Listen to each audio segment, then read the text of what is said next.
Indiana Jones and the Great Circle was one of the best games I played last year. Developers Machinegames created something that was, in my opinion, truly special given it was a licensed IP. Indy returns with a new adventure in the Order of Giants, but does it live up to the quality of the base game? What's up? How's it going, people? Welcome to Casual Gamer Reviews. If you enjoy this content, please consider leaving a like and subscribe, or if you don't like it, then please leave a thumbs down and let me know how I can be better for you. The Order of Giants took me roughly 6 hours to do everything, including all of the collectibles, reviewed on Xbox Series X. The Order of Giants is a mystery that can be started by talking to a new character in the Vatican area of the base game. This means it can be accessed pretty much straight away, as this is the area that follows the prologue. The setup is simple. You are told of a secret legend that involves a rather large warrior, and Indy dives into the depths of Rome to see whether there is any fire to this smoke. There are no new game mechanics here. It is entirely a story expansion. You will still be scaling walls Uncharted style, crossing gaps by swinging on your whip, and, most importantly, whacking fascists over the head with a variety of objects you find littered about. I thought this all felt fantastic when I played it last year,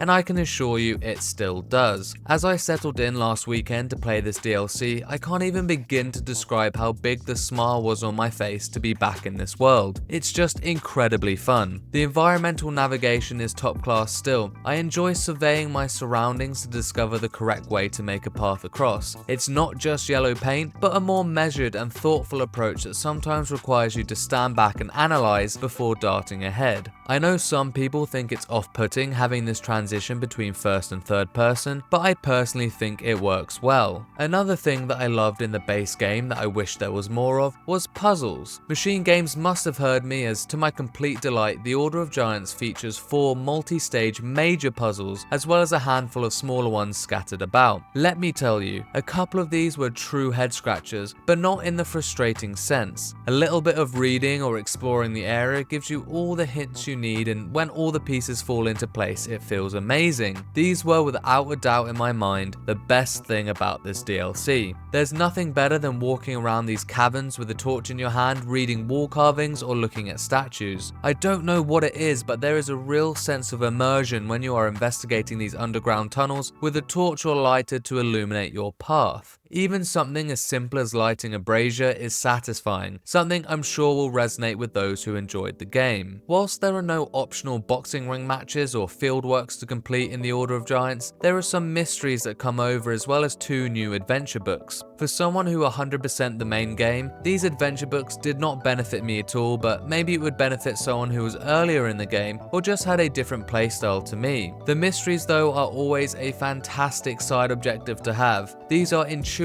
and make you feel really smart when you decipher a code for a safe or find a secret hidden behind a breakable wall. In addition to these, there were around 60 adventure notes that provide a little bit of background on the events around you, if that interests you, or maybe you're just a completionist like me. New to the Order of Giants are Mithraic artifacts, and there are 7 of them to find. Each of these give loads of adventure points, which once again did not benefit me as someone who had an endgame character, but could be beneficial to other players. More interestingly for me though was how amazingly some of these artifacts were designed. I honed my inner archaeologist and was blown away by some of these discoveries. For something that is relatively short in the grand scheme of things, there is actually quite a lot packed in. Whilst this DLC does begin in an existing area of the game in the Vatican, it does take you to new areas of Rome, so you aren't just treading the same path. There is a nice mix between underground and overground sections, and you also get access to the boat again, which is a nice touch. Due to it being in Rome, your main threat, at least to begin with, are the fascist black shirts, which you should be used to by now. The Order of Giants does involve another major group of enemies of whose origins I'll leave unspoken for now as to avoid spoilers, but these definitely felt more like a threat than the black shirts. Even though at times you do feel like you're in genuine danger, you never lose the sense of Indy's scrappy tactics to muddle out of a tight situation. That is something I applauded the base game for, so I'm happy to see that return here. This game loses so much from a guns blazing approach. You do actually find a gun in this DLC, but it is hidden away, and honestly I dropped it as soon as I picked it up. up. Now, as I said, this is a story expansion, and whilst I can gush about the exploration and puzzles all day, I'm sure you are all wondering if the core of this DLC is actually any good. Indy investigates the myth of a giant warrior who is said to have his armor in the catacombs below Rome. This adventure spans across multiple distinct areas, but there is no globetrotting like you do in the main game. The story is shrouded in mystery and involves legends, betrayal, a villain, and comes to a climax that I wasn't expecting, and it shocked me. This unexpected finale left a lasting impression with me because I enjoyed it a lot. If you aren't trying to get all the collectibles like me, I would pin this story at around 4 or 5 hours for completion, and due to this short runtime, the story never gets stale or lingers too long on one set piece. You swiftly move from puzzle to puzzle, mystery to mystery in a solid cadence. As I mentioned before, the many new notes in this expansion can provide more context and background to the story and hone in on particular characters and groups. Therefore, you get more out of it the more you put in, but this isn't required as I think the story still holds up well on its own. The tone of the story is very true to the films, with the dark secrets blended with Indy's iconic goofy comedic takes. This tone flows well again here, and a lot of that has to be attributed to Troy Baker's performance, which once again is remarkable.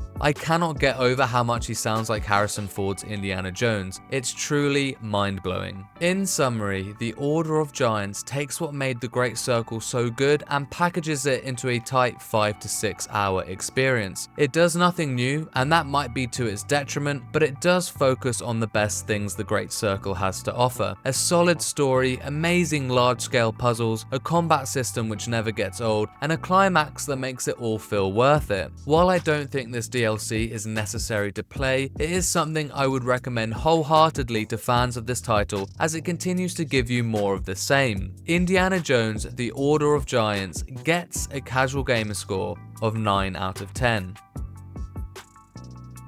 If you haven't played the base game, why don't you check out my review of that, or check out some of my newer reviews like Shinobi Art of Vengeance or Sword of the Sea. Also on the channel I have some quick looks, showcase breakdowns, and the best games of the month. There's a little bit of something for everyone. If you enjoy my content and want to see more, please consider leaving a like and subscribe, or if you don't like it, then leave a thumbs down and I will try to be better next time. Let me know if you'll be playing The Order of Giants in the comments below, and for everything else casual gamer, keep it here. Peace and love.